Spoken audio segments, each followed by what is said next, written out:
సూర్యాపేట జిల్లా నారాయణరావుపేట మండలం జక్కాపురం గ్రామంలో శ్రీ రేణుక ఎల్లమ్మ కళ్యాణం ఘనంగా నిర్వహించినట్లు సంఘం సభ్యులు తెలిపారు.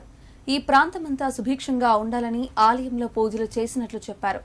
గత 3 రోజుల నుంచి వేడుకలు నిర్వహిస్తుండటంతో భక్తుల రాకతో ఆలయ ప్రాంగణం కిటకిటలాడింది. ఈ సందర్భంగా ఆలయ నిర్మాణానికి సహకరించిన దాతలకు, పరిసర ప్రాంత ప్రజలకు ప్రత్యేక ధన్యవాదాలు తెలిపారు. అనంతరం నిర్వాహకులు భక్తులకు అన్నప్రసాద వితరణ చేశారు. సిద్దిపేట మండల్ నారాయణరావుపేట మా గ్రామం జక్కాపూర్ మండల్ జక్కాపూర్ మా సంఘం సార్గోల్ ఎల్లమ్మ సంఘం ముదిరాజ్ సార్గోల్ ఎల్లమ్మ ముదిరాజ్ సంఘం మరి ఈ అలటికి కరెక్ట్ 3 రోజుల ప్రతిష్ట జరిగింది. ఈ రోజుని 3 రోజులు 3 రోజుల పండుగ ప్రతిష్ట జరిగింది. 3 రోజులు ఈ ఎల్లమ్మ కళ్యాణంతో ఈ పట్నాలేసుడు కానీ ఈ కళ్యాణం కానీ ఈ రోజుకు 3 రోజులు అవుతుంది.